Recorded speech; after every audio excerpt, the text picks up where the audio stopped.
Hello, I'm Matthew Malcolm with Pacific Nut Producer Magazine, reporting to you from the annual Summer Luncheon of American Pistachio Growers. It's great to finally be all together again. We've got all these growers and processors just, mingling and having a good time here.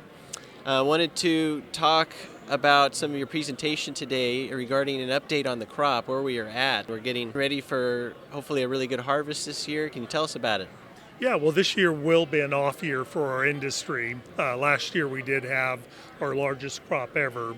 So with our alternate bearing, we are expecting an off year crop. The numbers for the crop size look to be a little higher at the beginning of the year. And as we've gone through the year, the effects of the drought are probably going to show up in terms of the nut size, which by all estimates appear to be a little bit smaller, so that should indicate a smaller off-year crop.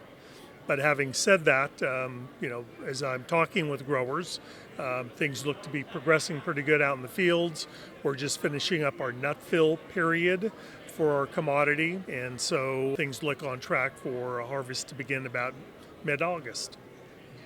And then, so what would you say is kind of a rough estimate of what we can expect? And I know, like for example, with the almond crop, their objective versus the subjective report was quite different. So I'm wondering if with the drought impact and some of the things going on right now, if we anticipate even less of a crop as a result of water shortage. Yeah, the numbers that I've heard talking with various processors are anywhere from, 850 to, let's say, 940 million pounds. So we always have a range because we just don't always know. And especially with pistachios, you can have fully formed nuts on the trees, but they may not be filled with a viable nut. Time will tell. We're not always the best at predicting the crop size, other than knowing that one year is going to be on and the next year is going to be off. But we'll know in a few months. Right. Well, thank you, Richard, and thanks for gathering everybody together here today. I know these off-year crops are a lot bigger than what what they used to be, and so off or on, the production continues to increase, and so that's pretty exciting. I'll add one thing.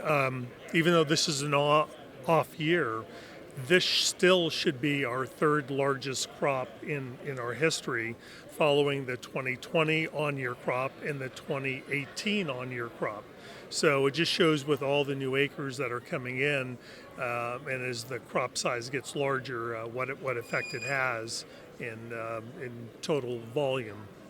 Right. Well, thank you, Richard. Thanks again. Read more about these things in Pacific Nut Producer Magazine. I'm Matthew Malcolm, CaliforniaAgNet.com.